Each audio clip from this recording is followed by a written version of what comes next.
Hi, everybody. Thanks for joining us for another Azure Data Academy session. Our series here specifically talking about Azure Database for MySQL Flexible Server. And great to have you with us again today. All of our content is up at aka.ms/ADA for Azure Data Academy. You can find all of our series and also our upcoming sessions that we'll have published up there.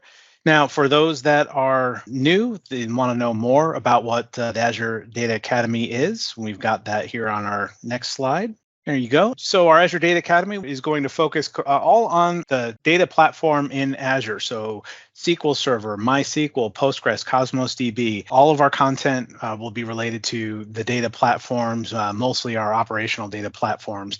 We recently did another series called Modern Analytics Academy, which is aka.ms/MAA.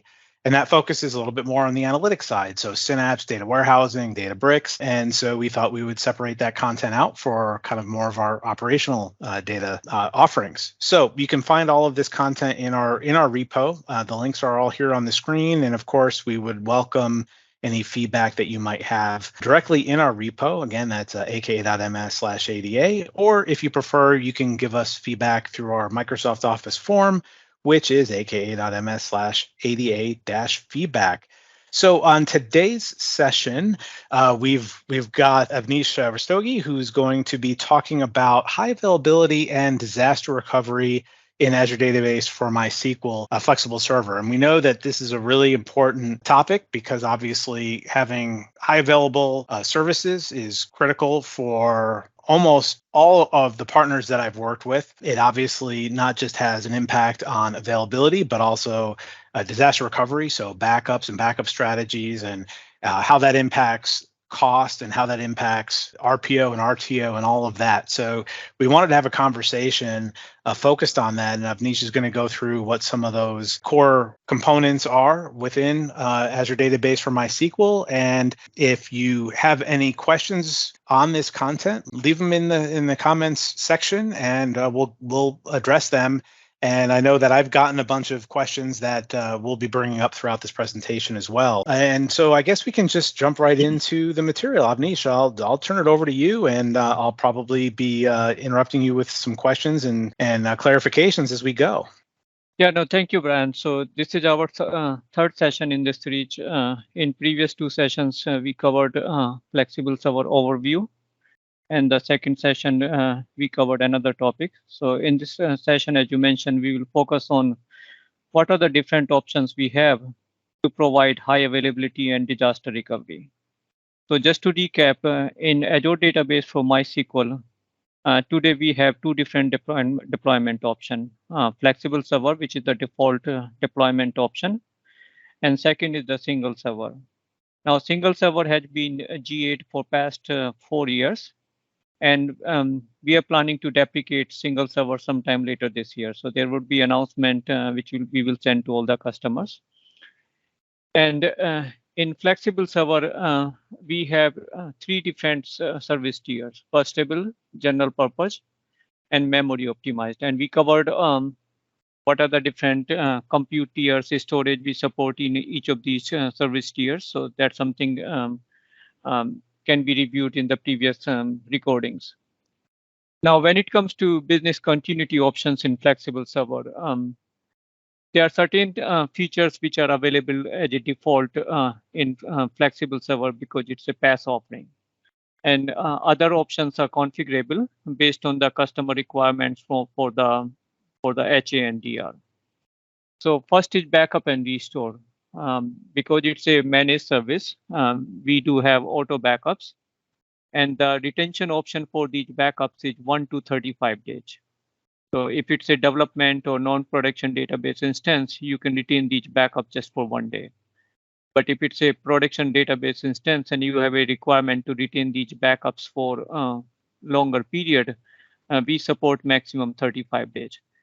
And in near future, we will have an option which would allow customers to retain these backups up to 10 years. And that's very critical for certain industry verticals like financials or healthcare. So that's something that's coming in near future. Now, all these backups are, we maintain 3 copies in the same zone where your database instance is provisioned. So if you select zone 1, then you will have 3 copies of these backups. And that provide another protection in case there is something wrong with one of the copy. So that's all behind the scene. The second option is the geo backups. So that's something you have to configure at the time of provisioning. Or later on, if you want to enable geo backups after provisioning, you can do that as well. And with geo backups, you will have these backups available in the paired region. So let's say if your primary region is East US2 and paired region is Central US for East US2, then we will copy these backups asynchronously to the paired region.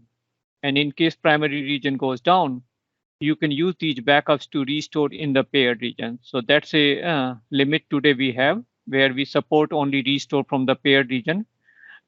But in near future, we will allow you to restore in any region where this MySQL service is available. Now, from the HA perspective, we have 2 different options. One is the same zone HA. So in some regions, we don't have multiple zones. So in that case, you can still enable HA, and you will have your primary and standby database instance deployed in the same zone. And so you won't have protection from the zone failure, but it will still provide the benefits to minimize the impact from the Azure maintenance we do every month. And I will cover those in next couple of slides. Now, if you deploy your MySQL instance where we have multiple zones, you can select zone redundant HA, and you can specify where you want to have the primary database instance and where you would like to have the standby instance. So in case primary, there is an outage or there is a impact in the primary zone, we will automatically fail over to the standby instance. And because we have a DNS, we will update the DNS, and you don't have to update your application connection strings. So as long as your application has retry option, it will automatically connect to this new database instance. Now, lastly, we also have planned to have cross-region read replica, which is coming soon in next couple of months. And that's another option which you can use to enable the DR. Now, with cross-region read replica, you can provision read replica in any DR region. And if primary region goes down, you can switch your read replica to read write instance and update your application connection string. So that's a much better protection than the geo backups, but it ultimately depends on your application RTO and RPO objectives. So Brian, any questions on this slide before I move to architecture on these different options? Yeah, no. I have a feeling we're going to come back to getting some points here and trying to get some more information on some of these. I think we'll probably wait until we look at some of the architecture to talk about it. But just to put it in your mind now is I'm curious with the difference, right? If we look at, say, cross-region, and you had mentioned this actually, which is what made me think of this, is specific with cross-region read replicas, the difference being the requirements of your RPO and RTO, right? Because obviously, if we're talking cross-region, that might be, let's just say my primary region is East US, and then I want to go cross-region to West US. Obviously, there's a higher degree of latency that is going to exist there. So I'm going to assume that in that case, that would be an asynchronous operation of copying the data. Correct me if I'm wrong, but then that would also, oh, I'm sorry, go ahead. No, you're absolutely right, Brian. So if you have a cross-region read replica, when we have this functionality available, there are 2 factors which can impact your application lag. One is the region where you're replicating to. And second, so there is a network latency between these different regions. That's one factor. And second is the activity on your database instance. So if it's a extremely heavy write application, that will also affect the replication lag between your primary and the read replica instances. And there are 2 scenarios we have seen when it comes to failover. One is the planned failover. So in that case, you can monitor the replication lag. And when your replication lag is 0, you can switch your read replica to read write instance. And second is unplanned. So if it's an unplanned outage and you want to switch your read replica to read write instance, there is a potential for data loss, but that's something you can check based on the replication lag between these two instances.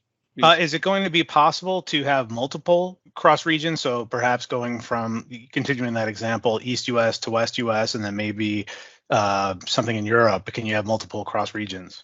Yes. So that's something we support in single server today. So in single server, we support up to 5 read replicas.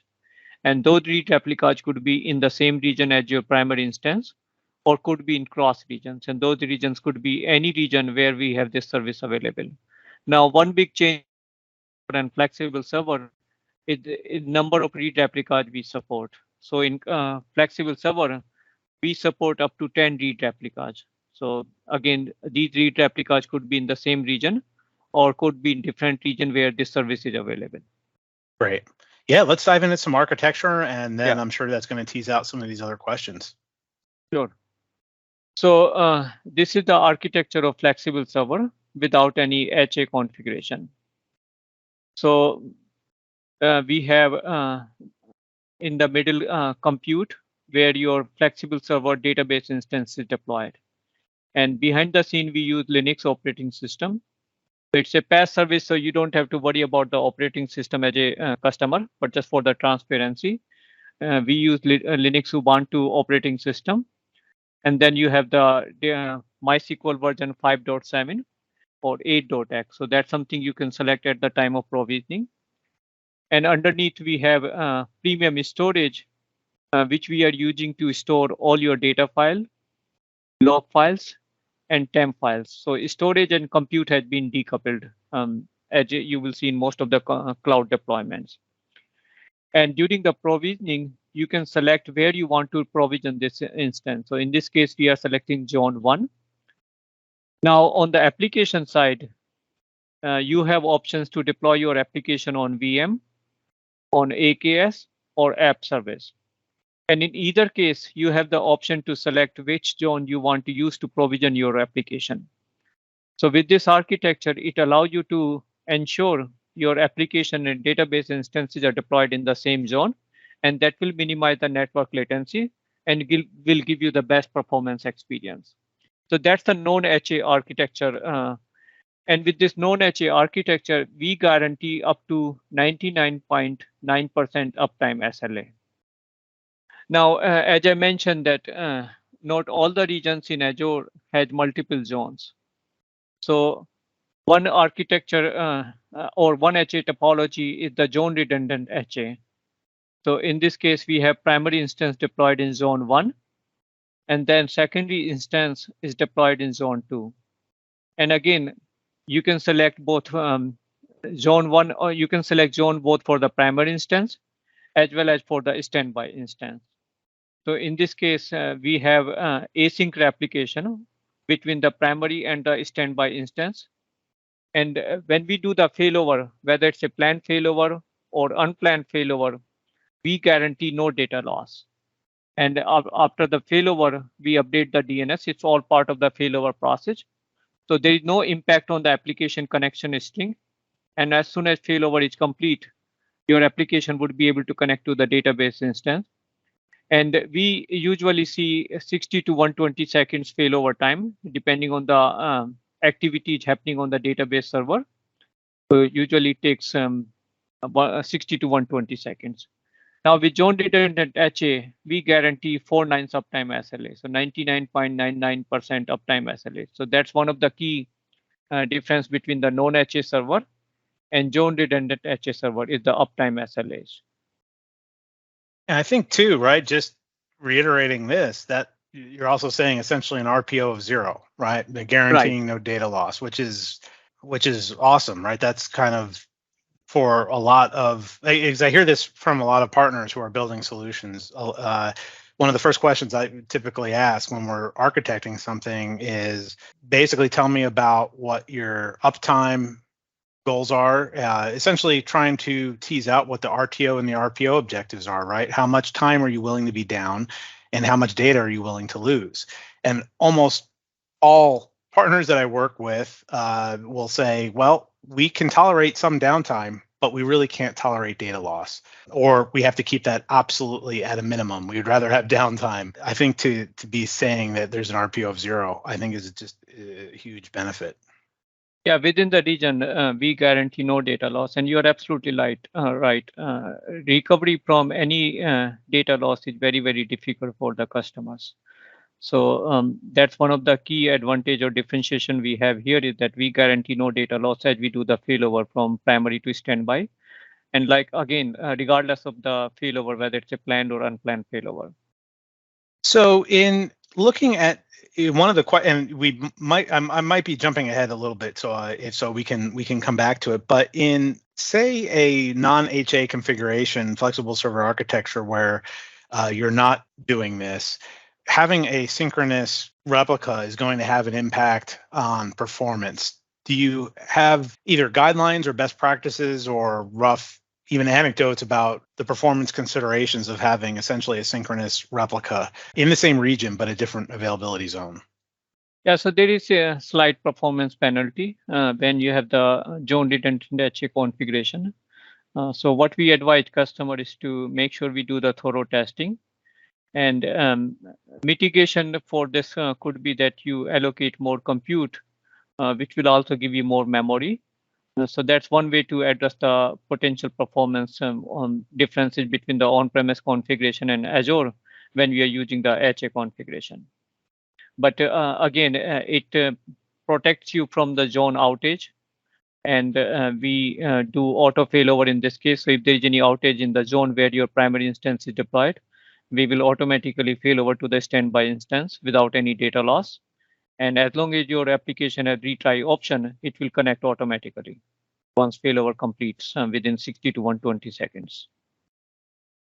And another thing I want to highlight is that it also provide advantage or minimize the impact from the Azure maintenance we do every month. So when we do the maintenance, regardless of whether it's a zone redundant HA or same zone HA architecture, we always do the maintenance on the standby instance first. And once maintenance is completed on the standby, then we do the failover and do the maintenance on the old primary instance. So it reduces the overall impact of the maintenance we do on these database instances. But in case of same zone, the advantage would be that the performance impact would be slightly less because there is no network latency between these different database instances. They're essentially in the same zone, and it won't protect you from the zone outage, but it will provide you benefits or the reducing the impact of the maintenance we do, as I mentioned a few seconds ago. And uptime SLA in case of same zone architecture is 99.95%. So there is slight degradation in the uptime SLA compared to zone redundant HA architecture. So there's one more thing I want to highlight here quickly, which we didn't cover in this geo backups. So when you do the restore from the geo backups, what we have in the documentation that it can take up to 24 hours because we are restoring from the geo backups, and depending on the size of the database, it may take some time to restore. And there is a potential to lose up to 1 hour data. And reason for that is that because these are async copies, once a backup completes in the primary region, we copy those backups to the paired region. So it may take some time. Typically, we have not heard at least any customer complaining that we lost up to 1 hour worth of data. There would be some data loss, but it won't probably going to be 1 hour. It really depends. But I want to highlight here that it may take up to 24 hours to restore from geo backups and potential for 1 hour data loss. So that's where cross-region read replica is a much better option, especially for the tier 1 application from the DR perspective. Yeah, absolutely. For certain, when essentially an RPO is you need that to be as low as possible, right? Yeah. That would be critical. Now, is that 1 hour latency? Is that because of the backup? Is it doing, say, backups every hour and then copying those backups? Is that what's going on? No. So we do full backups every day, and then we do the transaction log backups or the incremental backups every 5 to 10 minutes, depending on the activities happening on the database side. But in case of restore, it really depends on the so like I expect to lose up to 1 hour data, but because it's a async copy, and depending on the activities on the database side, based on the testing we have done, we just put 1 hour potential data loss. And same is on the restore side. We depending on the point in time restore, we restore from the full backup, and then we apply all these transaction logs to bring the database to point in time or to the current state. Using this, I mean, this is a this is a critical outage scenario, right, where there's like a catastrophic loss, right? This is not something you would be doing normally for. No. It's a very, very unusual situation where we had a regional outage within Azure. So yeah, but we still obviously we have to plan for these very, very unusual situations. So there are two options from the disaster recovery perspective. One is the geo backups, and then once we have the cross-region read replica available, then that would be another option which customers can use to protect against the disaster within the primary region. Mm-hmm. Is there any visibility into the backups? I know that, for example, with SQL Server or Azure SQL database, Azure database for SQL Server, I guess I should say, you can see the list of backups, right, as for a point-in-time restore. I imagine that's very similar with Azure database for MySQL Flexible Server, where it's a list, but you can't necessarily go into a storage account and enumerate the backups and the differentials and all of that, right? It's managed through the portal, and it's an abstraction right on top of that storage. Yeah, so there we made some enhancement in terms of exposing these, providing more visibility on the backups. So one thing we did in the flexible server, if you can see my portal, that we have this separate category for backup and restore here. And when you click on backup and restore, I provisioned this instance just a few minutes ago before this call. You can see the list of backups completed successfully over the time. And you can also use this, so from you can see when this backup was completed, retained till, how long this backup will be retained based on the retention time you specify for your backups, and type of these backups, and the action. And action is basically, you can click any of these backups to restore from those backups. So that's something we provide this more visibility on the backup side. And then in the overview page, you have this restore option, which you can use to do the restore from the geo backups. So if you have enabled the geo backups, then you can restore to the paired region using those geo backups. In addition to that, you can do the latest restore point. So that's a point in time recovery. You can also select a custom restore point. So if you want to, let's say, restore 30 minutes from 30 minutes ago, you can specify that window. And then you have the select fastest restore point. That's basically based on the last full backup, we will restore from that point. So all these options are provided to provide more granularity or more options based on the recovery scenario. So hope that answered your question, Brian. Yeah, that's great. Thank you. So another thing I want to highlight here that until recently, if you have not chosen if you have not enabled the geo backups at the time of provisioning, there was no option to enable those post provisioning. Now, if you forget to enable the geo backups at the time of provisioning, you can still come back and enable the geo backups in the post provisioning. It might be it's somewhere in the either in the computer. I can check on that. But the point I'm trying to make that you can enable the geo backups after provisioning the database instance now. Now, a question, and I don't know if you can be able to demonstrate this here, but because a common scenario obviously is that customers and partners are going to want to have essentially read replicas, usually cross-region read replicas. The scenario there is often to offload reporting query, that kind of thing, right? Not Right. so much for failover, but it's also can be used for that situation, right? So Right. how does, from a management standpoint, is failover handled automatically? Can you say turn it off, or how do you configure the failover policies? So failover to read replica, it's a manual process today. So let's say you have primary instance and then you have a read replica. If primary goes down and you want to switch your application to this read write, then it's a two-step process. And certainly it can be automated. So first step is to stop the replication, and then your read replica will become the read write instance. And once that configuration complete, then you can update your application connection string to point your application to this new read write instance. So because each read replica has its own compute and own storage, and it has a separate endpoint.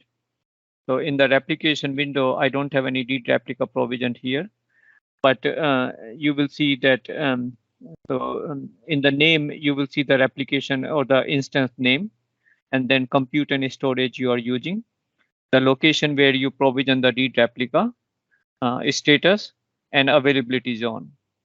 Now, when you provision the read replica, the compute and storage configuration would be same as your primary or master instance.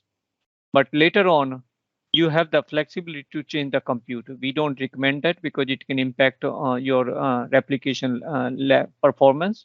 But you have the option to reduce the compute if you want to reduce the cost. Storage, obviously, you cannot change the storage, but on the compute, you definitely have the option. Well, that makes a lot of sense, though, right? Because a lot of times the replicas don't need the same level of compute, even if they're getting used for analytical purposes. Oftentimes, their just needs are quite a bit different. So, in times where they're not being used actively for reporting, the compute needs are going to be a fraction of what they would be for the primary. So, I think that's nice to be able to do that and then scale it when you need to. For if there's a need to fail over or for some other reason, you can adjust it then. Yeah, at least customer has the option to fine tune those. I mean, let's say primary is running on a 32-week core, and later on you reduce the read replica to 16-week core. The key metric to monitor is the impact on the replication lag. If you decrease the compute capacity and it is start impacting your application lag, then probably it's not a good idea to reduce the compute. But again, it depends on the use case and the tolerance on different use cases. And primarily, you have a couple of use cases or 3 use cases from the read replica. One is for the DR purpose. And second is if you want to offload read-only workload to these read replicas. And lastly, for the business intelligence or analytics. So these are some of the use cases we have seen from the customer for the read replica. No, it makes a lot of sense, and I would imagine, just as you'd said, the type of workload is going to have the largest contributing factor into that, right? Especially if it's a very write-heavy workload, is going to need a compute level in the replicas probably very similar to what's in the primary. Versus something else that either read or even for analytical purposes. Yeah, it's good to be able to configure that because the higher level compute instances are not inexpensive. So that's a big factor, right? That goes into figuring out what you need from business continuity plan, but also how that's going to impact the cost. So that's something that they got to take into account when deciding how to best implement this for their solution. Yeah, I mean, at the end of the day, it all depends on the business requirements. But we provide different options which customer can use to configure these database instances or read replicas.